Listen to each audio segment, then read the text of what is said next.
मैया मोनाबिलि समाव एनबि निउस मोनसे खौरां बिजोङाव जोंनि तामुलपुर जिल्लानि सिङाव थानाय गासै मोनबा बिटिसि समस्तिनि बिजाथि नागिरग्रा बिथांफोरनि बिथांमोननि मुं फारिलाइ एनबि निउसआव सार्भे खालामनानै बिथांमोना दिहुननायनि उनाव फोसावदों आरो बे फोसावनायाव 29 नं सुक्लाय सेरफां समस्तियावहाय इउपिपिएलनि बिजाथि नागिरगिरि हिसाबै प्रदीप नार्जारी लोगोसेनो बासिराम बसुमतारी होननाय मुं बेवहाय फोसावनाय नुनो मोनदों आरो बेवहाय आङो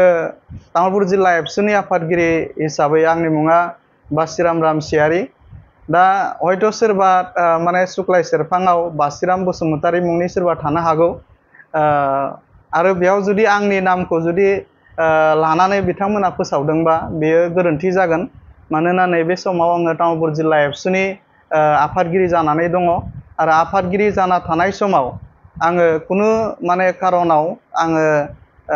बबेबा मोनसे राजखान्थि दोलोनि आं बिजाथि आङो नागिरनो हाया आरो दा नैबे समाव एबसुआव खुनु बेबायदि राजखान्थिनि एजेन्डा दुलाराय बर' फरायसा आफादाव बेबायदि गैया। ओंखायनो आङो तामुलपुर जिल्ला दुलाराय बर' फरायसा आफादनि आफादगिरि हिसाबै आङो खावलायगोन जे जाय बिजोङा दिनै आंनि मुंखौ बिथांमोना फोसावदों दा बे फोसावनाया हयथ' आंनाव खुनु सोंनायबो जायाखै, बिथांमोना आंनाव कलबो खालामाखै, अभार टेलिफनबो रायलायनाय जायाखै, आंखौ लोगो हमनानैबो रायलायनाय जायाखै। हयथ' बिथांमोना सार्भे खालामनाय समाव सोरबा आंखौ मोजां मोननाय बबेबा सोरबा बेक्तिनाव हयथ' बिथांमोना सोंफ्लांदों जानांगौ आरो बे सोंनायाव हयथ' आंनि मुंखौ लादों जानांगौ। दा बेखौनो लानानै हयथ' बिथांमोना आंनि मुंखौबो हयथ' नैबे बिजाथि नागिरनाय जि मोनसे लिस्ट बिथांमोना दिहुनदों बेवहाय हयथ' आंनि मुंखौबो हयथ' सोसनदों होननानै आङो सानो।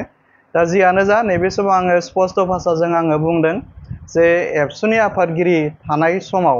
आं मालाबाबो बबेबा मोनसे राजखान्थि दोलोनि बिजाथि जानानै आं इलेक्सन गेलेनो हानाय आंहा बेबायदि मोन्थाय गैया आरो थानाय नङा। आरो मोनसे बाथ्राखौ आङो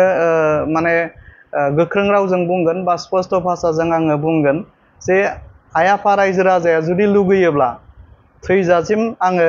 एबसु मावलांनो थाखाय आं अरायसम राजि दङ आरो एबसु दुलाराय बर' फरायसा आफादाव थानानै जाथिनि मावनो मोननायनि जि माखासे सुबिदाफोर दङ बे सुबिदानिख्रुइ गावनि जि एमसिएलए एम जानायनि मोनसे सुबिदाया मालाबाबो देरसिन जानो हाया। अरायसम एबसु आरो जोंनि हारिया अरायसम